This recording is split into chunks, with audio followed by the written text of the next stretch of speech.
Continuing on with our psychological perspectives, we have biological view. And biological view looks at how our physical makeup and our brains impact our personality. And so, say someone had a traumatic brain injury and had a change in their personality. They would analyze the area of the brain that was damaged and see how that relates to personality. And so people who follow biological view of our behavior as a result of heredity, the nervous system, the endocrine system, which is our glands and our hormones are produced in glands and organs. The environment impacts such as disease.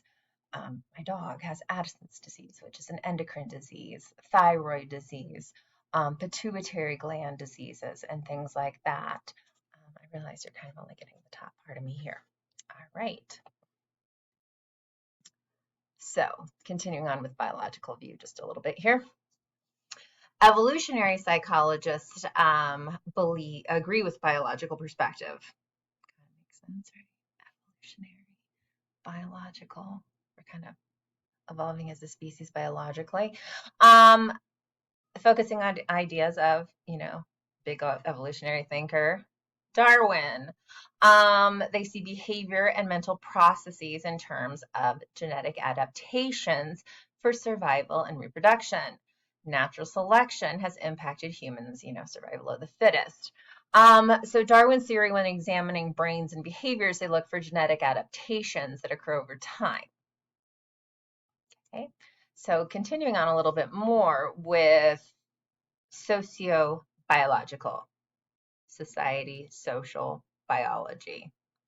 Let me move myself here so you can see these finches from the Galapagos, where Darwin and his ship, the Beagle, I'm a fan of beagles, So the other perspective is, as you can see, related to biological and evolutionary perspectives. It adds in cultural factors for change or evolution. It also happens within a person or a family line. Genetics help to show kind of stuff, various ways in which we have evolved as people, but it is not to point out differences or how culture causes us to change. So stop and pause and think about that. Genetics will show the various ways in which we have evolved as a people, but not to point out differences. Not to point out differences. Hereditary factors, cultural factors as well. Behavioral view, again, not behaviorism. Different.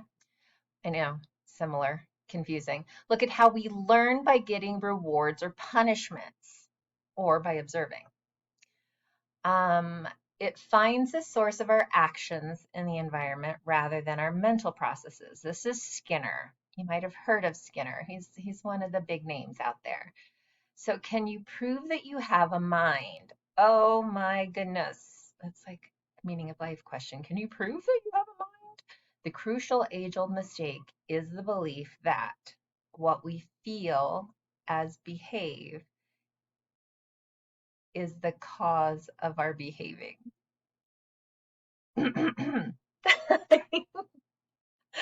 It is associated with the terms operant conditioning. We'll talk about that later. Okay. It seeks to find the source of our actions in the environment. If you get rewarded when you go to piano practice, you may return for the external reward. Extrinsic rewards, extrinsic benefits. Okay, not the intrinsic stuff. Just because you do it because it's right. You do it because you get what you want. He did a lot with rewards, punishments, observations. He especially did this with pigeons, known as the Skinner box. Think about rewards and punishments. How does that impact your motivation? Potty training. Did you get M&Ms or Skittles, or did they put like a Matchbox car on the back, or was there a toy sitting there? Do you even remember this? Or you're like, please don't talk about potty training. This is Uganda. Think about those things. It's like straight A's, you get paid for them. I never did. No, you get straight A's because you're supposed to. All right. Next up, shortly.